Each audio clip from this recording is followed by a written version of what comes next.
throw them in the trash can.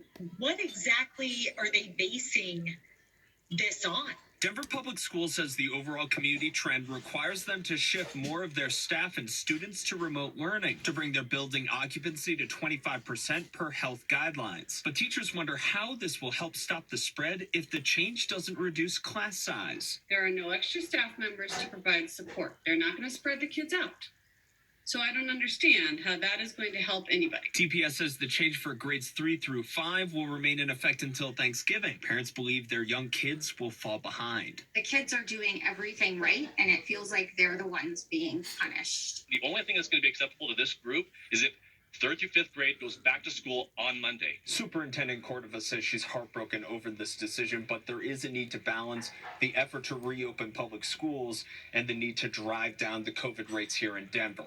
Alex Rose, Fox 31. Thanks, Alex. The city of Denver continuing to offer financial aid to restaurants and cover costs of expanding outdoor dining space. The city says with $435,000 in funding received from the CARES Act, Denver's created a new assistance fund to provide grants to restaurant owners as restrictions tighten again. Businesses interested in eligibility requirements can go to the city's website for more information.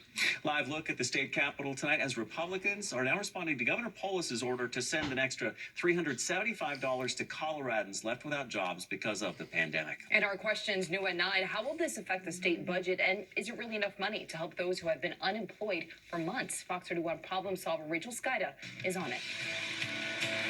Not every worker who's experienced unemployment this year will qualify. They have to make less than $52,000 a year and must have filed for unemployment between March 15th and October 24th, among other requirements. Now, one worker I spoke with says this certainly won't solve his financial issues, but it's a start. Joel Sandberg is back behind the bar in a place that feels comfortable. A lot of these places are memories for people. It's a stark contrast to the situation he and so many others were in at the beginning of the pandemic. Frightening, financially, and just for the welfare of, friends and family and coworkers and loved ones and just humanity, it's scary, scary stuff. Sandberg was out of a job and forced to file for unemployment. Now he's expected to be among the roughly 435,000 Coloradans to receive $375 from the state, an effort to soften some of the financial strain. It's better than nothing. Here's where the $168 million will come from. Most will be diverted from the medical services premium line due to lower than expected growth in Medicaid enrollment. $13.8 million will come from the disaster emergency fund and just over $5 million from the controlled maintenance trust fund. Lawmakers say it should not have a negative effect on the state's overall budget. It doesn't replace a paycheck.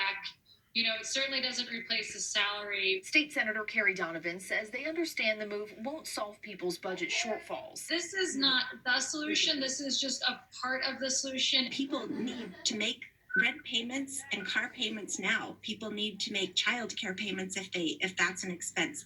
They need to buy groceries now. And with the holidays ahead, Sandberg says any extra cash is a gift. My family's going to receive some gifts created more from the heart than from the wallet.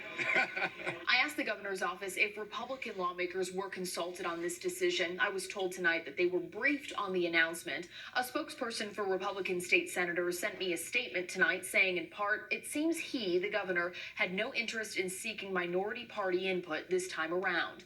Rachel Skida, Fox 31. All right, Rachel, thank you very much. Fox 31 digging deeper into the COVID-19 outbreak data.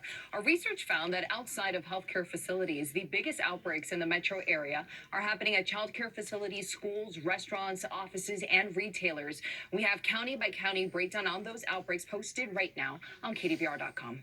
The new information tonight on the East Troublesome fire. It's now burned more than 193,000 acres. It's 30% contained. Now the second largest wildfire in state history behind the Cameron Peak fire, also burning at this moment. Some people starting to return home for the first time in a week, and we caught up with some of them in Grand Lake who say they're happy to be together as a community again after last week's traumatic evacuations. So there's just sort of a sense of wanting to be with people that have gone through the same sort of trauma that you've experienced, that and I think people feel that when they come here and they see a familiar